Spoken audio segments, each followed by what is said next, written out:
So we've got 5 new craftable weapons with Sumeru, obviously a new sword, Claymore, Polearm, bow, and catalyst. In this video we're going to be reviewing each one of them and we're going to see if it's worth crafting or not. Like always, I'm just going to explain the passive and review the stats and then see on all of like the bow characters, the polearm characters, and see one by one if it works on them or if it's like at least viable or not. So yeah, without further ado, please leave a like, subscribe to the channel, and let's begin. So first of all, starting off with the bow, the King Squire. This bow is going to have a 41 base attack at level 1 and 454 base attack at level 90. That's kind of a low base attack for a 4-star bow, but it's cool. It's going to make up for that with an attack percent substat. It's going to give you 55% attack bonus, which is very huge. It's a big substat. Now moving on to the passive. Obtain the teachings of the forest effects when unleashing elemental skills and bursts, increasing elemental mastery by 60 for 12 seconds. This effect will be removed when switching characters, and then when it ends, it's going to deal 100% of attack as damage to one nearby opponent, and it can only be triggered once every 20 seconds. So basically is that after using elemental skill or burst, it's going to give you 60 elemental mastery. This 60 elemental mastery can go away in either two ways, after 12 seconds or after you switch off the character. And then when it goes off, it's going to deal 100% of your attack as damage.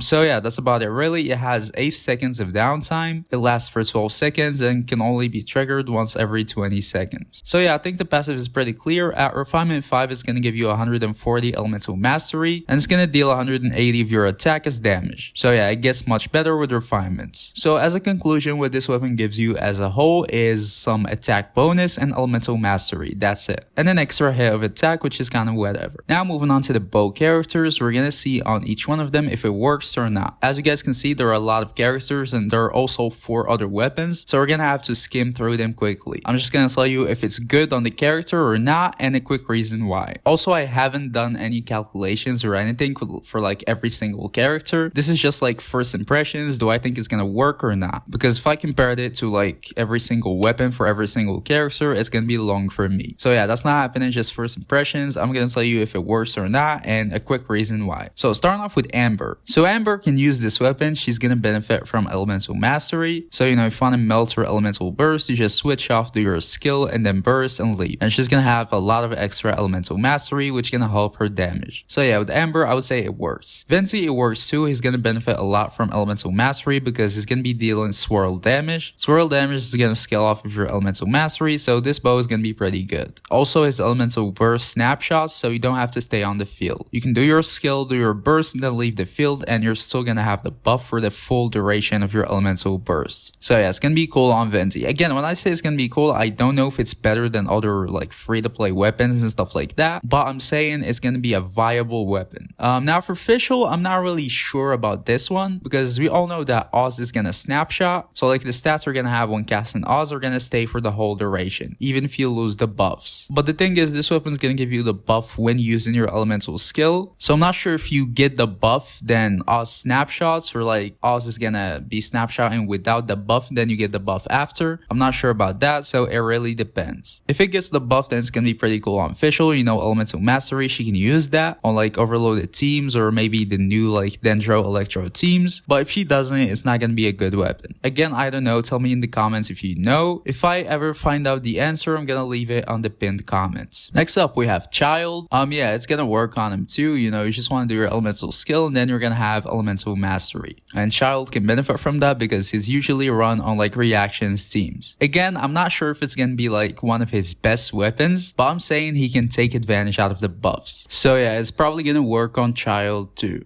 We've got Ganyu. It's probably gonna work on Ganyu too. You know, it's gonna give you attack and some elemental mastery. All of these are gonna be cool, but the problem is I don't think it's gonna be better than the prototype Crescent. So yeah, it's gonna technically work, but should you craft it for Ganyu? Probably not. Diona, it's not the weapon for Diona at all, so yeah, it's not gonna work. It is going to work on Yoimiya if you're playing her in like a reactions team. Again, not sure how it's gonna compare to other weapons, but she can use like the passive and she can use the substat and everything. So yeah, it's technically gonna work. Goru, this is not the weapon for him at all.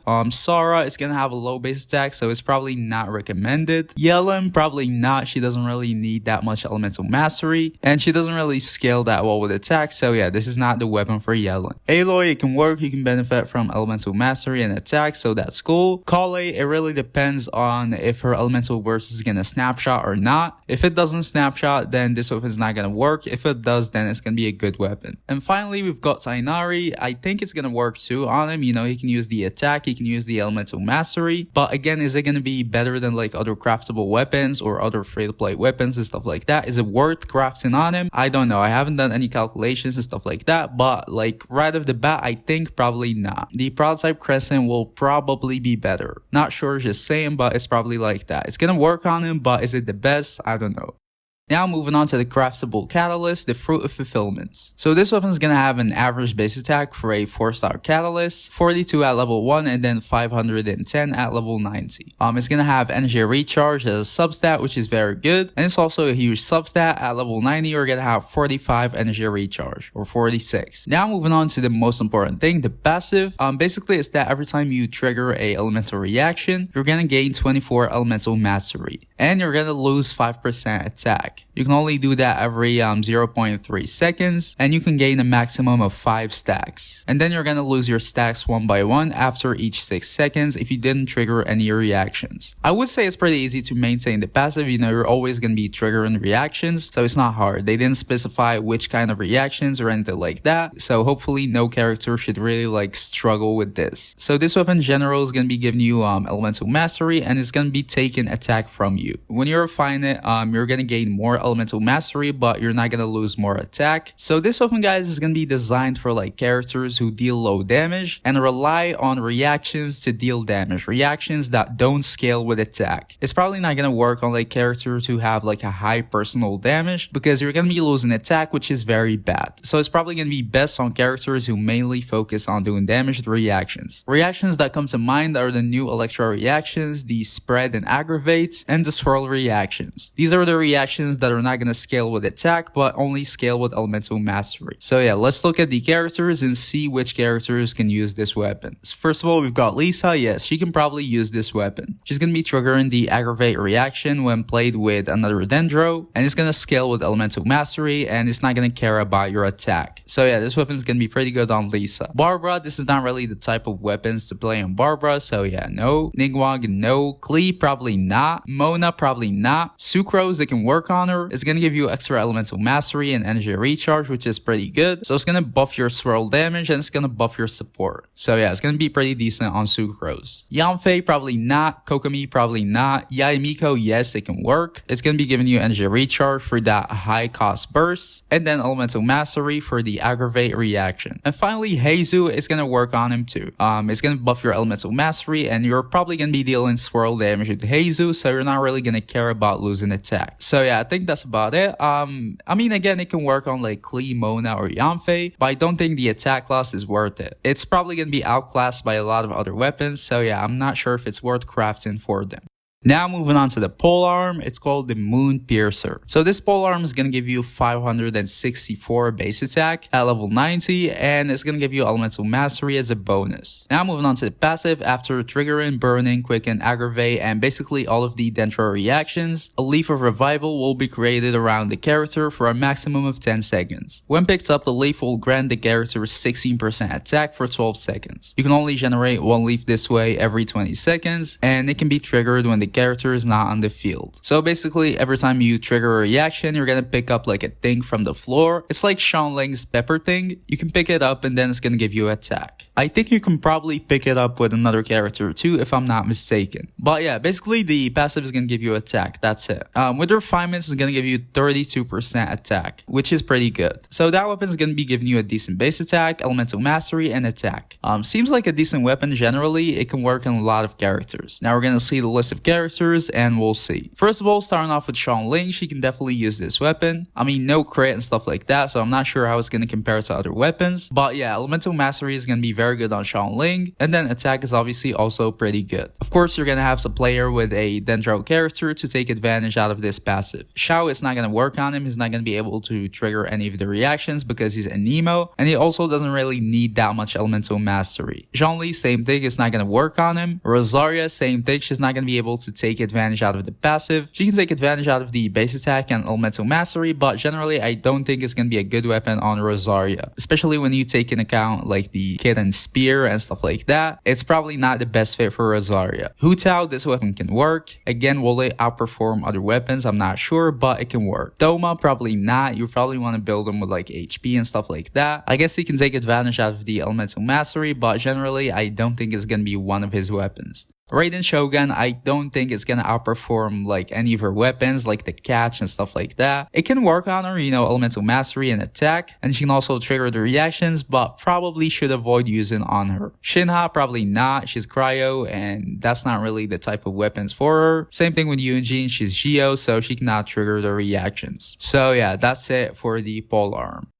Now moving on to the Claymore, the Forest Regalia. So it's gonna have 565 base attack at level 90, which is kinda high for a 4-star Claymore, and it's gonna give you energy recharge as a substat, 30% at level 90. Now moving on to the passive, it's basically the same passive as the Polearm, except when you pick up the leaf, it's gonna give you 60 elemental mastery instead of attack. Other than that, it's the exact same. You're gonna trigger a Dendro reaction, and then you're gonna pick up the leaf. With refinements, it's gonna give you 120 elemental mastery when you pick up the leaf, which is actually pretty good. So yeah, let's check out the characters and see where it's gonna work. First of all, starting off with Diluc, I don't think it's gonna be one of his best weapons at all. He can benefit from the high base attack and the elemental mastery, but the energy recharge substat is not gonna be that good. Probably other like crit weapons and stuff like that, even like the prototype arcade will probably perform better. So yeah, I guess he can use it, but it's probably not gonna be one of his best. Razor, definitely not his weapon. He's not that big on elemental mastery and energy recharge. Beidou is gonna be one of her best weapons. It's almost like custom made for Beidou, to be honest. It's gonna give you energy recharge, which you're gonna need on Beidou, and then it's gonna give you elemental mastery, which is pretty good, and also you can trigger the passive even when you're out of the field. So yeah, it works pretty well on Beidou and like electro charge teams and stuff like that. So yeah, if you want to craft it for Beidou, it's gonna be good. Noelle, probably not gonna work.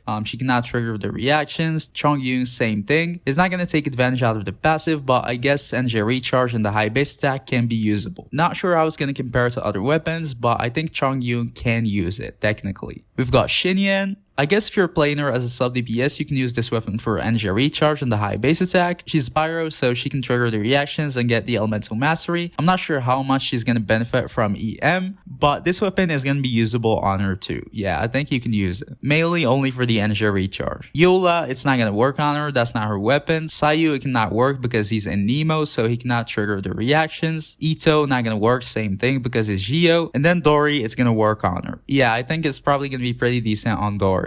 Now moving on to the sword, the Sapwood blade. It's basically the same thing as the Claymore. Well, it's the exact same thing, literally, not basically. There's no differences. The Claymore is just a sword. Same base attack, same bonus, energy recharge, same passive, everything. So I'm not gonna explain anything here. Let's move straight up to characters. So first of all, starting off with Ayaka, she cannot trigger the reaction, so she cannot use that. Same thing with Jean. We have the Traveler. I guess the Dendro Traveler can use it. Electro Traveler a little bit maybe, but mainly the Dendro Traveler can use it. Kea, no. Shingsho, probably not. I mean, it can work, but it's probably not gonna outperform the Sacrificial or something like that. But for free-to-play weapons, it's gonna be pretty decent, mainly for the energy recharge. And I guess he also can use Elemental Mastery, so I would say yeah, it can work on Shingsho. Bennett, it can work on him too. It has kind of a high base attack, and also energy recharge is gonna be pretty valuable on Bennett. So yeah, Bennett can use this sword. Chi-Chi, probably not. Albedo, no, he cannot trigger the reactions. Keqing, she can use this weapon, but it's definitely not going to be one of her best weapons. It's not really a DPS weapon, so I would say probably skip on Keqing. Kazuha cannot use this weapon. Kuki Shinobu, she can use this weapon. She can benefit from Elemental Mastery and energy recharge. And finally, Ayato, no, he cannot use this weapon.